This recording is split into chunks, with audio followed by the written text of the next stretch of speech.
I'm Caleb Lui, Project Director for FirstTech Solutions. Today, me and my team are going to present to you the Automation System Upgrade Solution, also known as ASUS. Hi, I'm Leon, and I am one of the programmers from FirstTech Solution. I'm here to give an overview of the project. The project is an industrial project given to us by MetTube Sdh Bhd, a company based in Shah Alam manufactures copper tubes and have been in business for more than 20 years. The current automation system is old and fully based on analog circuits that are difficult to reprogram for any change in the manufacturing process. MetTube wanted to solve this issue by improving their current automation system from analog into a digital-based solution. Therefore, we from FirstTech Solutions took the challenge to come up with a cost-effective solution to the problem. To give an array of solutions to the MetTube, we decided to implement the automation system on 3 different development boards. Based on prior experience with Psoc and Altera board, we chose these as solutions to be able to automate the system. As a third solution, we decided to implement it on Raspberry Pi.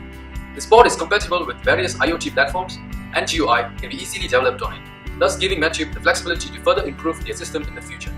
Here is the flowchart of the system. It consists of 5 digital inputs and 5 analog inputs, which can be varied from 0 to 10 volts. The system also contains 4 analog outputs that can also vary from 0 to 10 volts. The inputs are adjusted by the operator while the outputs are fed into motors. The user has 2 options at first. They are auto and manual. In auto mode, machine is run as programmed. Manual mode is considered as maintenance mode, where a technician can check the correct functioning of each input knobs. After he made selecting the mode, the user needs to select an operating speed. 3 speed selects are available. The first 2 are preset values in the memory. The third option is variable and can be adjusted by adjustable knob. This data goes to a ramp generator, which will gradually increase the voltage to prevent any damage to the motor. After ramping, the data is processed through a main drive. The main drive will set the main driving speed of the machine and will send the speed into 3 different subunits. These subunits can drive their respective motors at a lower or higher speed relative to main drive, and their respective ratio can be seen on the diagram. The first subunit is the take-up trim. It functions to wind up copper tube into a coil. The second subunit is the payoff trim. It functions to unwind the copper tube from a larger coil. The third subunit is the spindle. It does internal grooving of the copper tube. The spindle runs at a much higher speed compared to main drive and other subunits, therefore needing a function generator to ramp up to the speed. Hi, I'm Ismail, one of the programmers for FirstTech Solution. I was in charge of programming the Altera D2 board, which is a field programmable gate array, also known as the PGA board. The board has been programmed on a software called Quartus using function blocks coded in Verilog language. One of the main advantages of this development board is that it has onboard switches and buttons that can be used to sense data from the user. But the board doesn't have any analog input or output pins, which are required for this project. Thus, external chips have been used. They act as analog to digital converters, also known as ADCs. Due to lack of analog input, pulse-width modulation has been used to convert digital output of the board into analog output required by MetTube.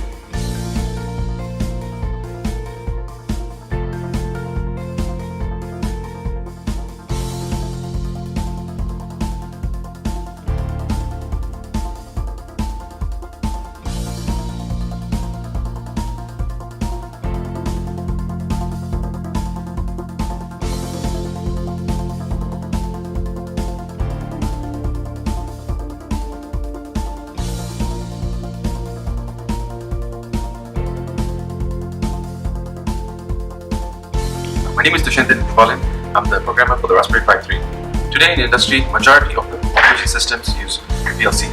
We have tried to implement the PLC on the Raspberry Pi 3 using the OpenPLC editor software. It is an open source software and also allows programs to be written using the IEC 6111313 standard.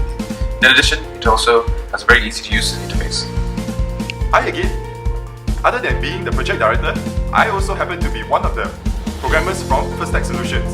The solution that I implemented is the Psoc, also known as the Programmable System on Chip.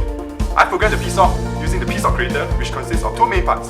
The first part is the functional block diagram, which controls each individual functional blocks, such as the DAC and the ADC components.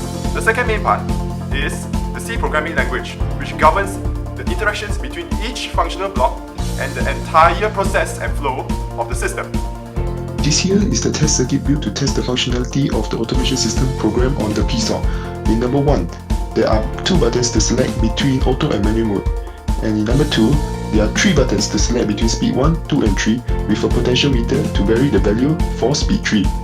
In number 3, are 4 buttons to select: take up trim, payoff tensor, and spindle trim, with another potentiometer to vary their ratio between 0.7 to 1.3. And in number 4 are the output voltages for main drive, take up, payoff, and spindle that goes into MetTube's machines.